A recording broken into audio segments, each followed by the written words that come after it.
Après une Champions Cup remplie de surprises, le top 14 reprend ses droits pour 2 week-ends et on en parle juste après le générique.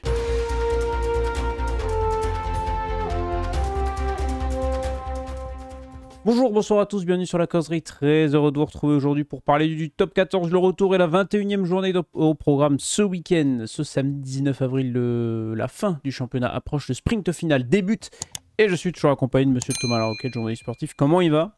En forme, j'espère, pour la reprise. Ouais, mais ça va bien. Il y a de l'actualité, il y a des prolongations, il y a du transfert, voilà, ça nous tient en haleine. Et puis il y a un peu de Pro D2 aussi pour en apéritif, on va dire, avant une nouvelle belle journée de top 14. C'est bientôt terminé, ça passe à une vitesse folle, mais voilà, on va rentrer dans le très vif du sujet. C'est ce week-end le derby d'Aixon-Montmarsan? C'est pas ce week-end, non, mais là il y a une finale à jouer, en tout cas.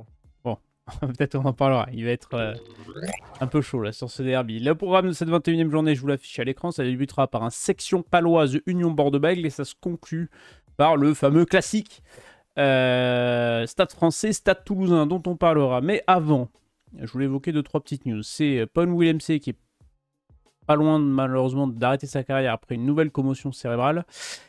Et c'est Rico Ioane qui signera Leinster la saison prochaine. C'est pas du top 14, mais ça fait quand même l'effet d'une bombe. Un jour après, un communiqué de la fédération irlandaise qui voulait un peu réduire l'hégémonie du Leinster. Voilà, je te lance sur ça. En fait, je suis en train de lire le premier commentaire et je suis tout à fait d'accord. En fait, c'est intéressant ce que dit la fédération irlandaise en disant que voilà, les provinces qui autrefois étaient quand même très performantes, je pense notamment au Munster, même si aussi le Connacht et l'Ulster ont été de très bonnes provinces, ont besoin vraiment de retrouver leur niveau d'antan. Alors, on a vu le Munster faire un parcours européen plutôt bon, mais c'est pas assez. L'Ulster a pris des danses un peu partout. Le Connacht végète en Challenge Cup. Donc oui, ils ont raison. Mais oui, cette annonce de Ioane Oui. vient un peu contredire tout ça. Après c'est un peu compliqué quand même à mettre en place, hein. Si un club veut recruter de gros joueurs, qu'est-ce que tu peux dire? Tu peux pas non plus refuser en disant non, parce que si tu fais ça, c'est pas juste. Mais ouais, en tout cas, énorme coup. Je pense que personne ne s'y attendait. En tout cas, voilà, Leinster commence à regarder un peu ailleurs aussi. Il lorgnait le pilier australien Tupou. Ils ont recruté Jordi Barrett, ils ont recruté RJ Snyman, Rabah Slimani, Reeko Ioane. Voilà, ça vient d'un peu partout. Et en tout cas, ouais, c'est vraiment un gros renfort. Oui, très très beau renfort Rico Ioane. Super sympathique, parce que j'ai eu droit à un check de sa part après l'interview. On rencontrer cette anecdote un jour. Et c'est Brian qui sera jaloux. Mais effectivement, le Leinster, ça commence à devenir solide au niveau du recrutement. Et pour l'attractivité du championnat, tu te dis qu'ils peuvent difficilement refuser la Fédé d'avoir un Rico Ioane au sein de leur championnat. Voilà pour les news un peu hors top 14. N'hésitez pas à donner votre avis en commentaire. J'en profite pour vous dire que vous pouvez vous abonner, liker. C'est le seul moyen de vous soutenir et ça nous fait plaisir parce que le rugby marche bien. Vous aimez ça, que ça nous fait agréablement plaisir. Vous pouvez nous retrouver sur Spotify aussi, sur TikTok. Il y a des vidéos qui sortent sur TikTok, des petits formats courts sympathiques où on parle également de rugby. Donc n'hésitez pas à faire un petit tour, ça nous fait plaisir. On va aborder ce calendrier de cette 21e journée et surtout le classement de top 14 au moment où on va rentrer dans cette 21e journée. Le Stade Toulousain est toujours en tête avec 5 points d'avance sur l'Union Bordeaux-Bègles et 7 d'avance sur le RCT. Petit trou fait par le Stade Toulousain, mais la saison est loin d'être terminée, surtout qu'il y aura des confrontations directes entre ces trois équipes. Bayonne est 4e, Castres 5e, Clermont 6.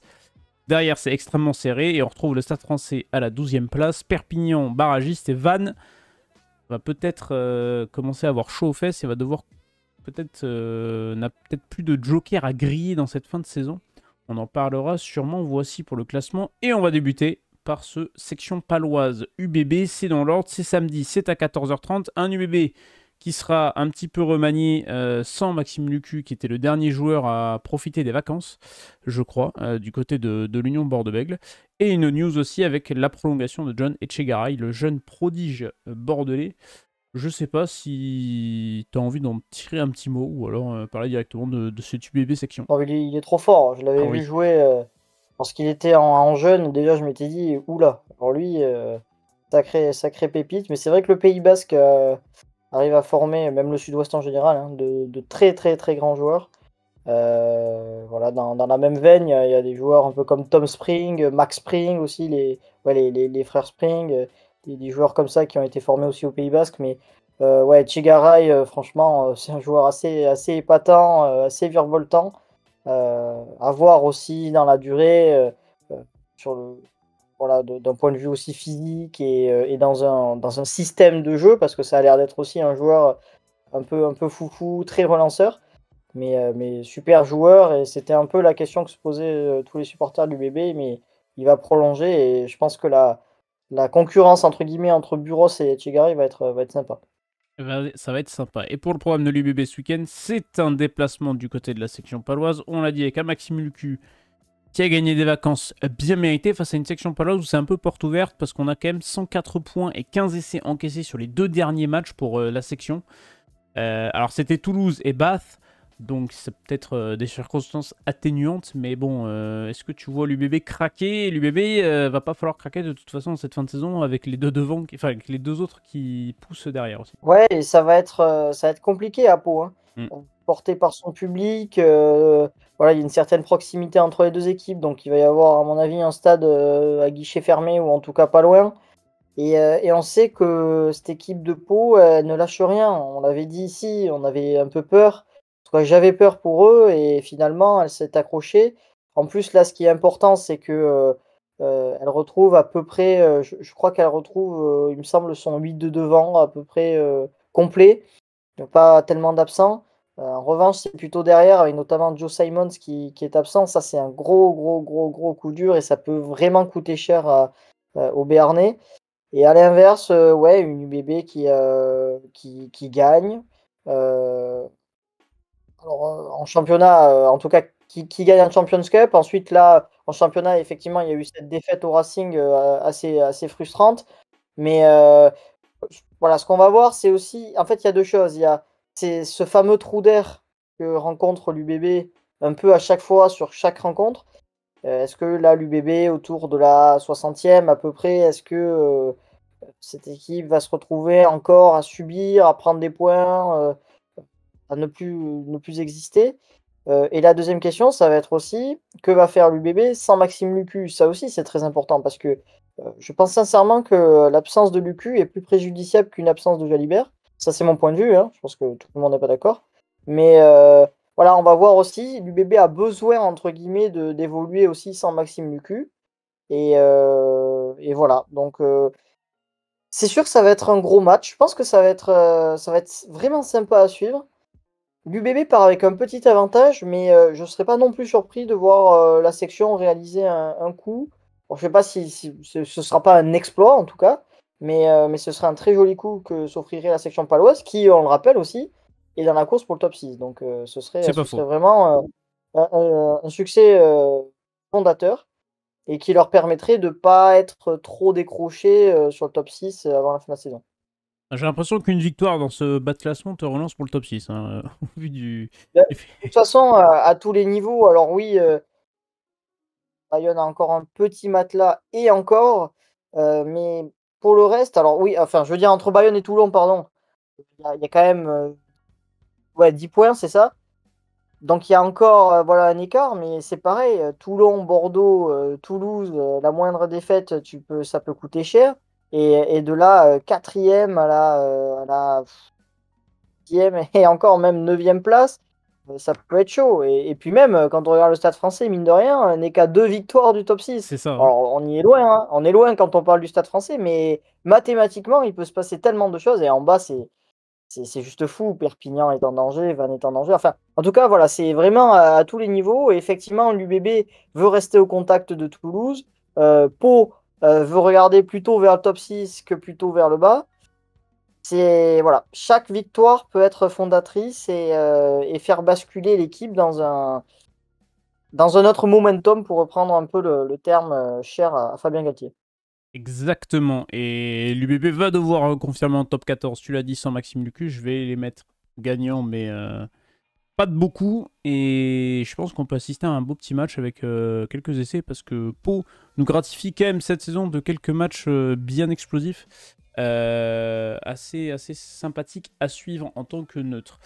On va passer sur le programme du multiplex, on va débuter par le Loup qui va recevoir Montpellier. Alors je vous affiche le classement, c'est pareil, c'est un duel pour le top 6 entre le 7e et le 8e. Il y a un petit point d'écart, ils ont pas beaucoup de retard sur le 6e, et c'est un match que Montpellier va devoir gagner, parce qu'on va dire que le Loup, pour la forme générale, est un peu mieux en ce moment que Montpellier quand même. Ah, c'est un match qui attise vraiment ma curiosité. C'est un match, c'est peut-être le match qui m'intéresse le plus sur ce week-end, parce que ce sont des équipes qui, entre guillemets, sont dans le ventre mou, qui sont proches d'un top 6, et qui sont très proches de rentrer en tout cas dans le top 6, et qui ont en tout cas, je trouve, les moyens pour le faire. Alors, d'abord, il y a Lyon. Lyon qui, franchement, va beaucoup mieux depuis l'arrivée de Karim Ghezal, qui a retrouvé un jeu, et j'ai plus envie de dire un collectif, parce qu'avant, on voyait briller toujours à peu près les mêmes, Nina Julie, Berdeux, Couillou. Là, c'est vrai qu'on a une vraie équipe avec un gros paquet d'avant. Euh, voilà, notamment une première ligne qui était un peu en difficulté sur le début de la saison. Là, ça va beaucoup mieux.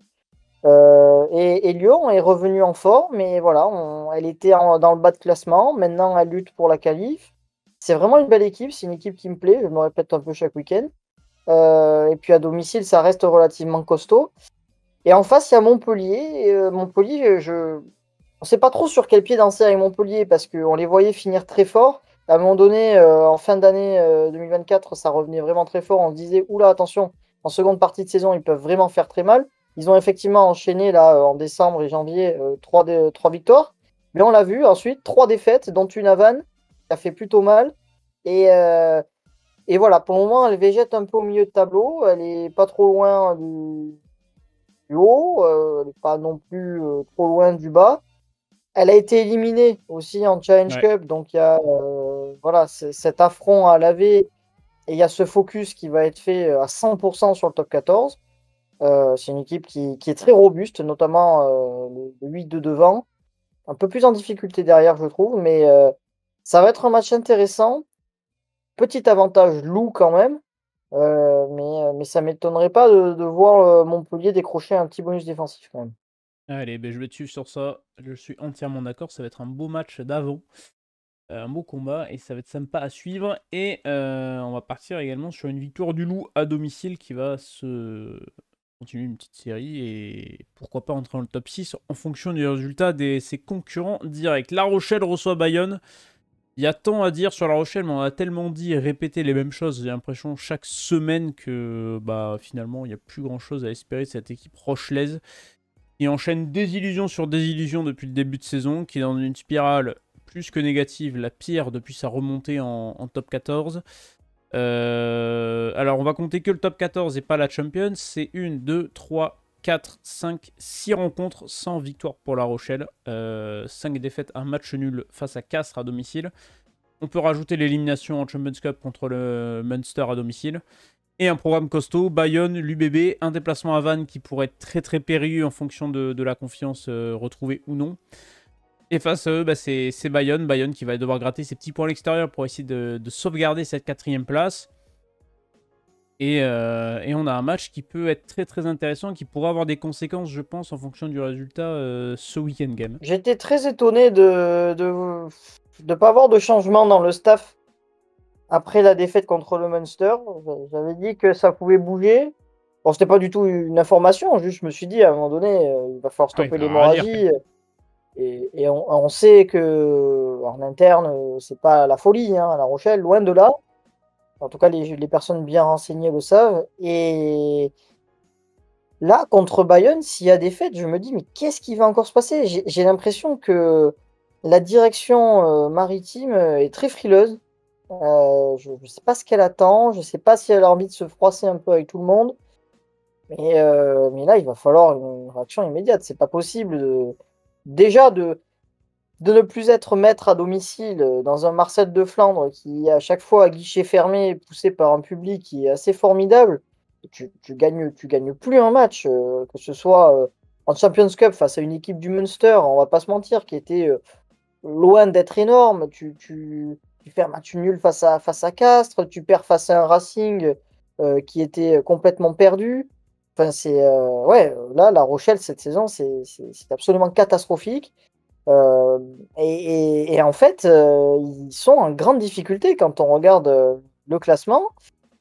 Ils sont pas loin, il y a des équipes qui poussent derrière et ils pourraient très vite se retrouver, par exemple, à la place du Stade français. Alors, peut-être pas, il faudrait compter les goals average, il faudrait éventuellement un bonus du Stade français, enfin, il faudrait sortir la calculette, mais enfin, il n'y a que 4 points de différence entre le 12e et La Rochelle, et que 8 points entre le barragiste et La Rochelle. Donc là, il y a urgence, vraiment urgence de résultat. On a l'impression de dire ça un peu à chaque fois, mais là, si tu Ouais, gagnes mais pas à là, ouais. domicile, ça va être très très compliqué. Et en plus, c'est le pire moment parce que tu vas recevoir une équipe de Bayonne euh, qui fait une grosse saison, qui va arriver peut-être un peu plus décomplexée, mais qui, je pense, alignera quand même une équipe très compétitive. Mais il y a aussi un objectif pour Bayonne parce que mine de rien, derrière, il y a Castres qui pousse. On l'a dit, il n'y a pas tellement de points non plus qui séparent les deux équipes. Dans le même temps, Castres va recevoir le dernier Vannes.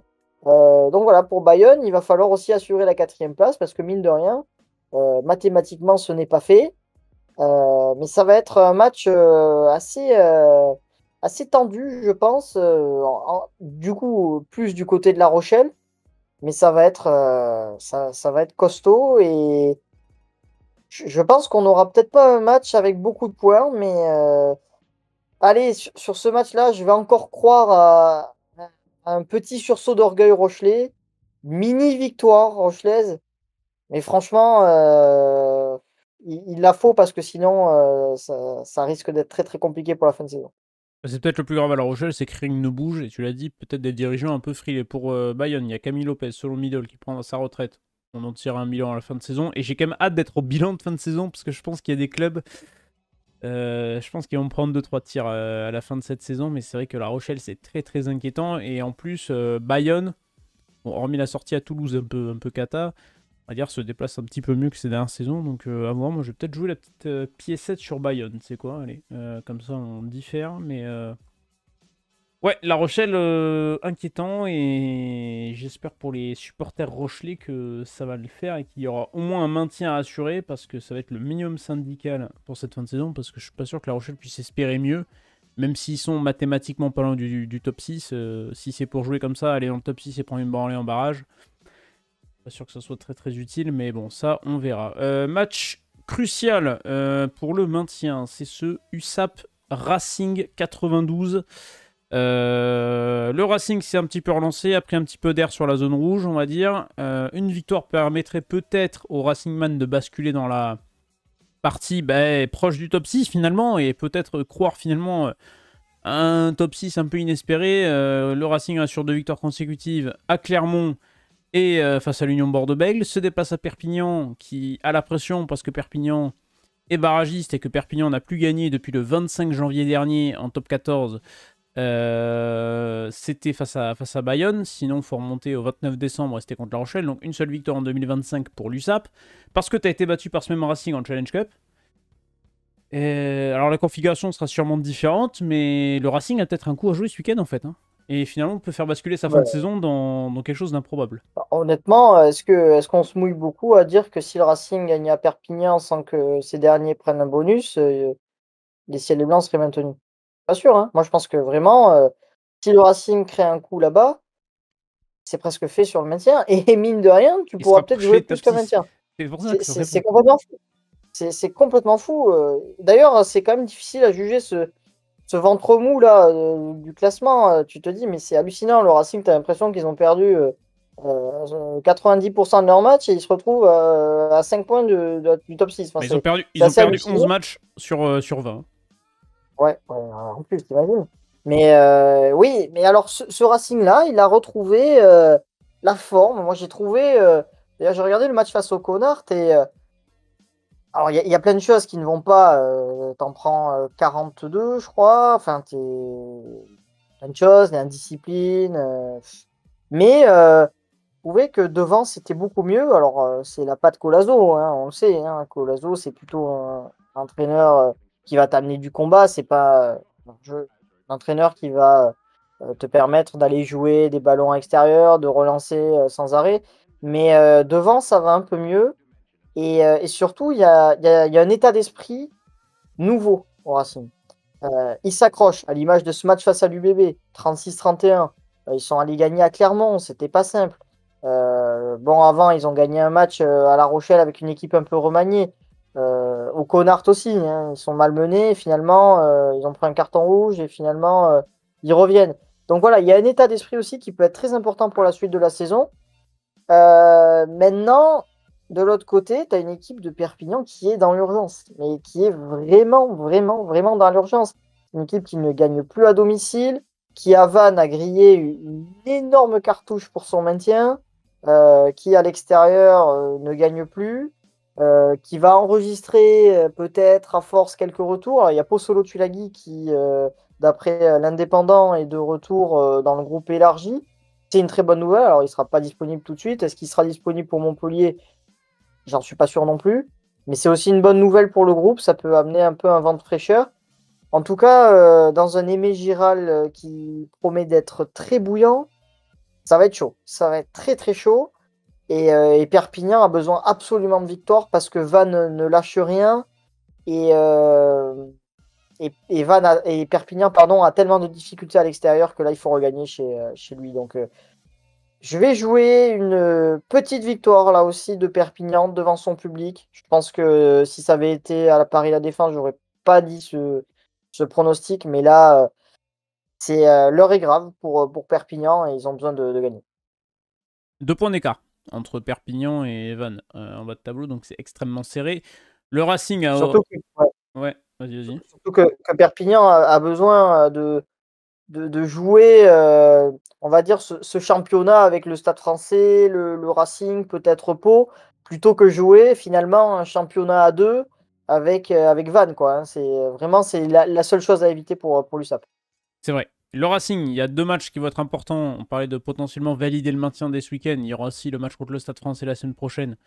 Pour être important, derrière le calendrier, il sera pas simple pour la fin de saison pour les Racingman. Donc on verra où ils se placeront à l'issue de cette saison régulière. Et pour Perpignan, pareil, hein, tu vas à Montpellier la semaine prochaine, pas facile. Et après, tu auras, après les demi de Champions Cup qui aura lieu début mai, c'est réception du Stade français. Et puis c'est des matchs pas simples et tu conclus par une saison, ta saison régulière contre Toulouse. Donc si tu as encore quelque chose à jouer le 7 juin, va falloir s'accrocher pour l'USAP et pour les Et surtout Catalans. qu'il va Mais falloir tout calculer parce que si tu te retrouves 13e à jouer contre Toulouse, tu vas peut-être déjà te projeter sur ton barrage. Donc peut-être que tu seras dans la gestion d'effectifs. Enfin, ça peut être vraiment un gros bordel. Et ouais, finir sa saison contre Toulouse et ne pas savoir à quelle place tu vas finir, c'est compliqué. Hein. peut-être le pire scénario, je pense. Donc à voir si Vannes d'ici là aura ou non encore quelque chose à jouer. Les Vannetais qui se déplacent du côté de Castres ce week-end. Alors, est-ce que Van peut aller faire quelque chose? Est-ce que Van n'a pas peut-être un dernier joker à griller? Et encore, je ne suis pas sûr. Castres, de son côté, 5ème, 48 points. Lead un peu ce gros bloc du ventre mou dans cette lutte au top 6. Et Castres est en train de réaliser une saison avec une petite épopée en Champions Cup où ils sont sortis par Northampton. Mais bon, ça c'est quelque chose qui était quand même une belle épopée pour les Castrés, pour les Tarnais. Faut gagner maintenant en top 14. Castres a l'occasion de s'offrir une très très belle fin de saison et une saison réussie. Oui, tout à fait. Bon, voilà, la Champions Cup de côté. Ils ont le top 14 à 100% maintenant. Et voilà, la lutte, elle est énorme, on l'a dit, pour le top 6. Et Castres veut y rester. Ça passe par des victoires à domicile, mais ça passe surtout par des victoires contre des équipes qui sont quand même derrière elles au classement. Il faut absolument gagner contre Vannes. Alors, il y a pas mal de blessés, notamment en deuxième ligne. Ça, c'est un peu le gros point noir. Mais voilà, je pense qu'ils peuvent être aussi un peu galvanisés par cet épisode européen où voilà, ils ont quand même vécu une belle aventure. Ils ont eu quand même un joli parcours. Voilà, c'est une équipe qui fait du jeu, Castres. qui est intéressante vraiment à avoir joué. Et là, oui, je pense que les Castrés partent avec un gros avantage. Et il faut se méfier de Van, parce que Van ne lâche pas, c'est pareil. Que ce soit à domicile ou à l'extérieur, il y a quand même un meilleur visage. Là aussi, contre Perpignan, ils ont raté vraiment le coche en termes d'un final assez surprenant. Mais par contre, si Van réussit à faire un coup à l'extérieur d'ici la fin de la saison, ça peut aussi tout changer. Et là, on va voir, parce que ça va être très intéressant de suivre le calendrier de Vannes, parce qu'ils ont joué effectivement le Racing, Perpignan, enfin des équipes qui n'étaient pas très en forme et qui étaient derrière elles. Là, ils vont avoir vraiment un calendrier assez énorme avec, on l'a devant, hein, mais effectivement, les réceptions de Toulon, de Pau, de La Rochelle, qui jouera peut-être gros dans sa saison. Deux déplacements à Bayonne qui est dans le top 4 et Bordeaux-Bègles. Donc voilà, pour Vannes, le plus dur commence maintenant. Et effectivement, une victoire à l'extérieur, ça pourrait peut-être leur donner quelques centimètres pardon, d'avance sur le maintien, enfin dans la course au maintien.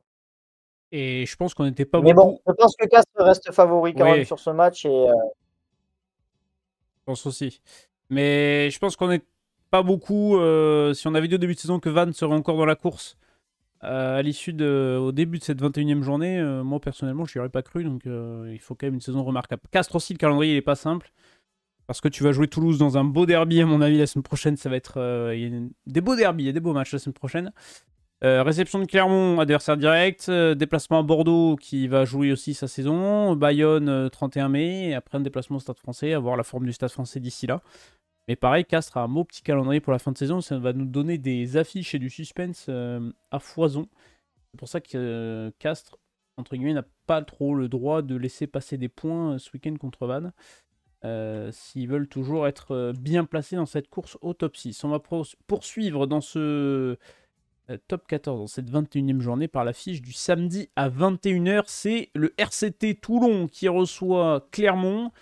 Alors Clermont, c'est simple, c'est je crois la troisième pire série sur les 5 derniers matchs de top 14 avec Perpignan et le Stade Rochelet. Voilà, bon, on n'est pas dans une super forme côté Clermontois en championnat. Il y a eu un peu cette élimination de Champions Cup dès les 8e. Et côté Toulon, il y a eu ce match assez solide contre le Stade Toulousain qui s'est soldé par la pire des manières et une défaite malheureusement pour le RCT. Mais Toulon reste favori, reste dans cette course-là. Et Toulon a encore le Stade Toulousain et l'UBB à jouer pour aller sécuriser ce top 2. Ça commence aussi par une victoire contre Clermont ce week-end à domicile. Les Clermontois, on l'a dit, hein, la série n'est pas très très bonne. Ça s'est relancé contre La Rochelle avant cette Champions Cup. Mais bon, est-ce qu'on peut prendre en compte une victoire contre La Rochelle finalement? oui, ouais, là c'est compliqué parce que quand on regarde avant, bon ben ça s'affiche qu'en rouge, en tout cas sur mon écran, bizarrement. Il y a même cette victoire à Vannes en janvier, début janvier, hein, elle était pas très rassurante non plus. Ça fait pas beaucoup de C'est verre, un hein, peu compliqué. Ouais, franchement, hein. c'est un peu compliqué, mais il y a une forme de logique aussi, parce que pour moi, chaque année, il y a un peu un recrutement raté. En tout cas, il y a des postes qui ne sont pas bien pourvus pour ce niveau. Et il y a un peu toujours les mêmes qui performent, en tout cas du côté de Clermont. Mine de rien, ils sont encore dans les 6, hein. Ils sont encore dans la course, mais ouais, il va falloir vite regagner. Ils ont eu une grosse forme aussi avant ça en 2024 et là, ils accusent un petit peu le coup. Il y a cette élimination, donc oui, on peut se dire que là, ils n'ont plus que ça à penser, mais c'est une équipe qui est difficile quand même à juger parce que top 6 malgré des résultats décevants, voire un contenu décevant. Et là, tu te déplaces en plus à Toulon et qui n'est pas l'équipe la plus facile à manœuvrer cette saison. Et d'ailleurs, le RCT, ça va être intéressant de voir Ils ont comment encaissé. ils vont, ouais, comment ils vont rebondir après la défaite et l'élimination face au Stade Toulousain en Champions Cup.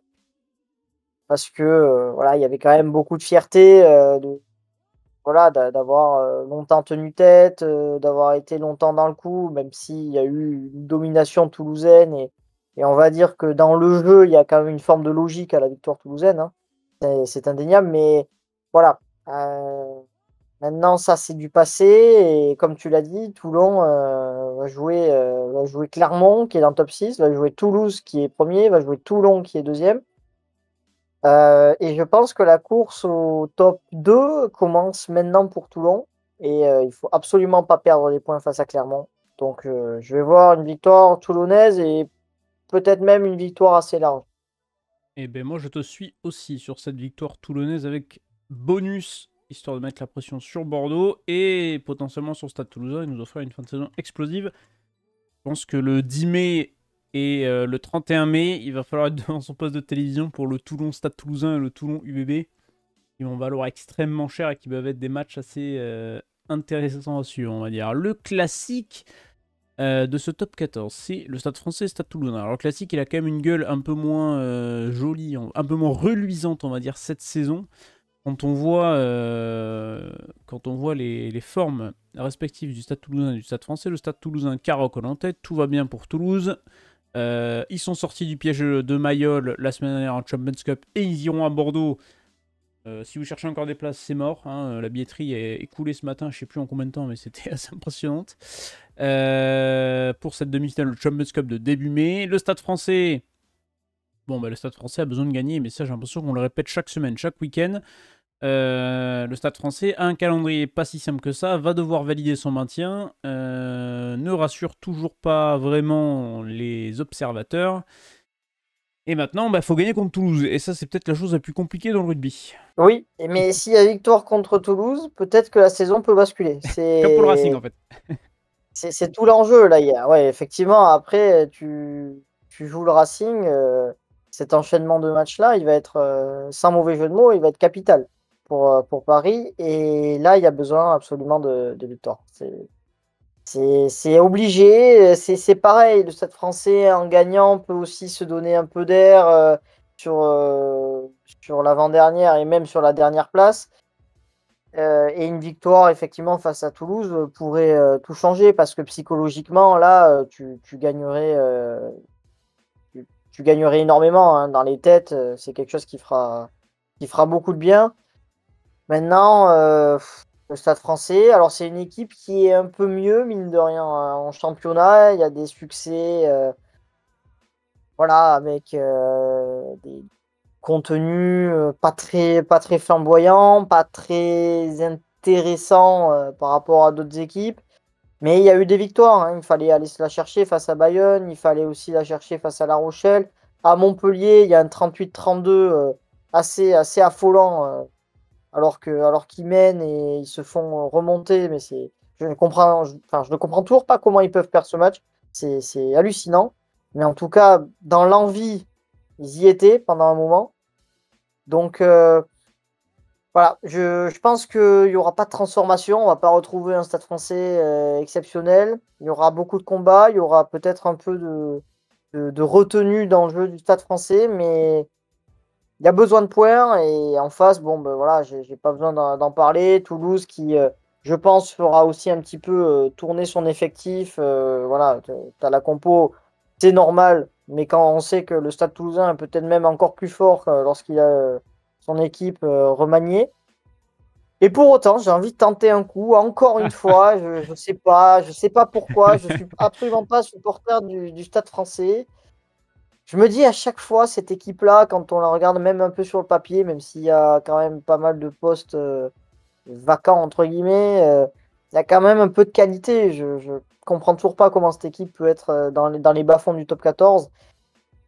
J'ai envie peut-être de me dire que le Stade Français peut faire un exploit. Pour le coup, on pourrait vraiment parler d'exploit face au Stade Toulousain, mais ça passera par un match énorme dans l'envie et dans le combat et dans l'efficacité.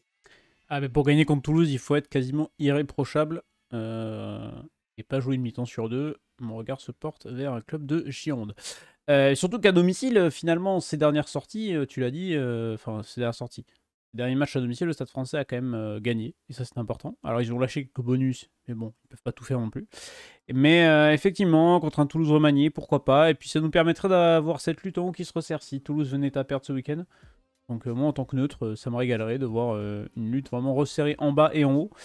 Maintenant j'y crois moins, donc je vais mettre le Stade Toulousain à titre perso, mais pourquoi pas. Le Stade Français qui se relance, qui va chercher une victoire ô combien importante passe à ce Stade Toulousain. Voilà, vous avez nos pronos de cette 21e journée de top 14. Vous pouvez faire les vôtres en commentaire, vous abonner à cette chaîne YouTube.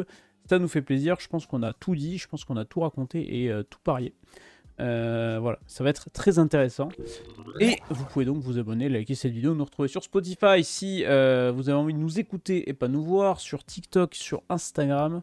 Voilà, c'est pour nous retrouver un petit peu partout sur tous les réseaux. On a hâte de ce sprint final là, on a hâte de voir ce que va donner cette saison de top 14. Il y a la Champions Cup également avec de très belles demi-finales sur le papier dont on parlera. Peut-être qu'on fera un focus aussi sur cette lutte au top 3 en top 14 pour évaluer un petit peu qui pourrait finir dans le top 2 et qui finira à la place du con. Mais ça on verra ça, donc j'ai plus qu'à vous souhaiter un très très bon week-end de rugby top 14. Ciao tout le monde.